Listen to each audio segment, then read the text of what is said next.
Josip Broz Tito was born in May of 1892. Josip was the seventh of 15 children to his Roman Catholic parents. He attended middle school until the age of 12, when he studied to become a locksmith. Even then, he continued at night school, studying geography, history, and the Serbo-Croatian, Russian, English, and German languages.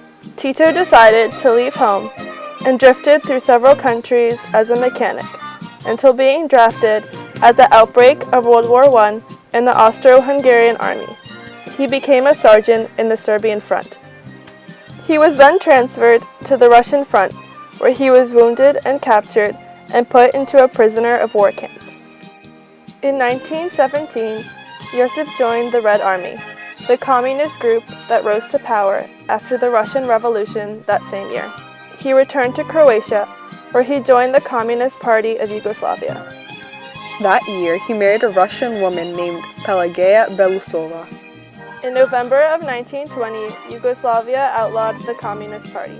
Because of this, in 1928, Josip was sentenced to 5 years of imprisonment and was released in 1934. In 1937, he was appointed Secretary General of the Yugoslav Party. World War II broke out in a strife-ridden Yugoslavia in 1939. The Yugoslav government joined coalition with the Croatian Peasant Party. The government allies itself to Axis powers under German pressure in 1941. In 1941, Tito created the partisan army, estimated at a total of 7,000 resistance fighters, which defeated the invading Germans and took control of Yugoslavia. They destroyed class structure, the old social and economic order, and laid the foundation for a post-war communist state system. In 1945, the Federal Republic of Yugoslavia was created, uniting 6 republics: Serbia, Croatia, Slovenia, Montenegro, Macedonia, and Bosnia-Herzegovina. Tito became the first Prime Minister of Yugoslavia in 1946 and created a new form of government based off of Soviet communism that he learned from his time in Russia. Tito was insistent on not copying Soviet ideals, but creating his own form of communism, which led to the breakaway of Yugoslavia from the USSR in 1948, his second wife, Jovanka, in 1952. The very next year, Tito became president in 1953. As his reign became renowned, his people grew prosperous, and Yugoslavia was successfully established with its own form of government.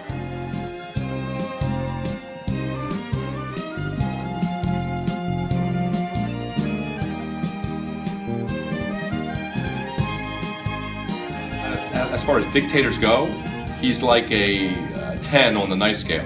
You know, a leader without a republic, a leader without a democracy in a sense, because, but they loved him. So how come the people in Yugoslavia loved Tito so much? He was a hero. He was a patriot. He was the man who helped them through Nazi occupation when Germany invaded Yugoslavia during World War II.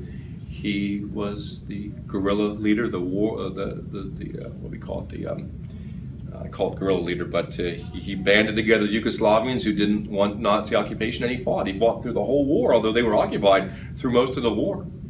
And then after the war, he was just their natural leader. People looked up to him. He was with them in the trenches. He was with them fighting the Germans, and he just became a natural leader. He also offered an alternative to the communism that most of the Eastern European countries were facing under, the Red Army comes and liberates a lot of Eastern European countries. Communism sets up. Stalin wants to control Poland, no offense. He wants to control Czechoslovakia. He wants to control all those Eastern Bloc countries.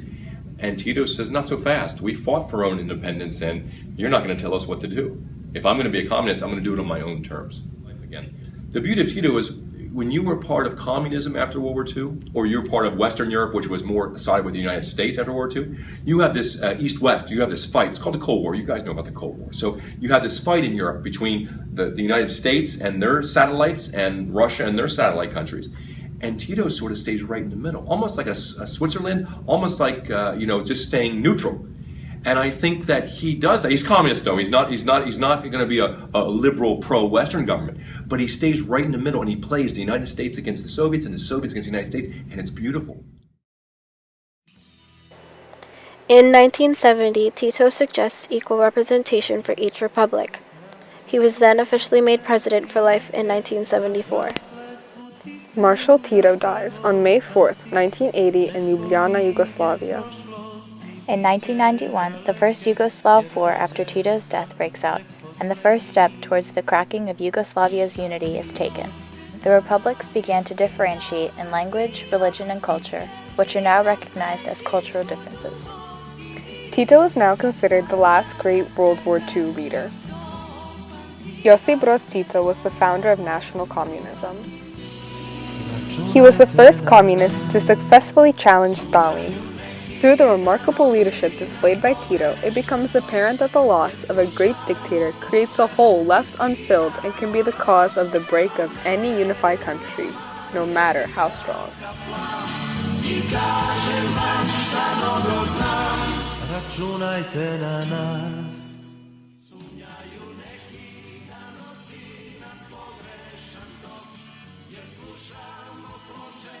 Zovem se Kalea, rodio sam u Sarajevu 1952.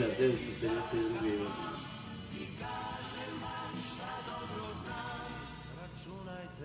Bio je predsjednik tadašnje Jugoslavije, bio je dobar čovjek. Ne znam, u kom smislu me pitaš kakav je bio, recimo, smatrali su da je bio komunista, ali u stvari nije. Mi smo imali sasvim drugačiji život u toj staroj Jugoslaviji, mnogo bolji nego što ga sada imaju svi koji žive na području. Narod je jako puno vođa pisa, morao ga je voliti jer smo jako lijepo živjeli u to dobu. Pa bio predsjednik tolike godine i svima je bilo lijepo, uglavnom se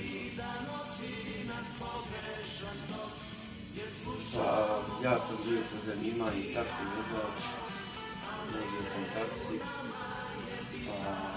Jugoslavija koja je Jugoslavija bila jako lijepa zemlja, imali smo slobodu, sa našim pasošom mogli smo dobiti od svuda, ja sam inače putovao svuda, igrao sam u šah,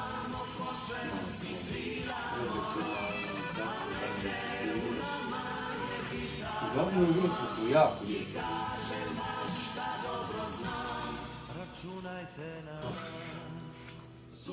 Šta je bilo došlo je do rata, cijepile se države, raspala se stara Jugoslavija, život je postao težak, svugdje puno ljudi poginulo, ostali su ljudi bez posla, srušene su fabrike, rat ko rat, donio samo zlo, jer rat nikome ne može donijeti dobro. I eto šta je bilo.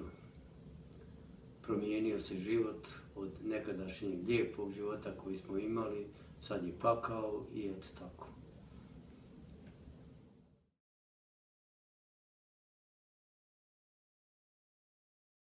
I think there's certain people you can't replace. Like a great leader cannot be replaced. You just don't pick them off a tree and say, well, you could be a next great leader. I think his personality held them together. I think it was much more than a system. I think that they would do what Tito said because they respected him. He was a hero to them.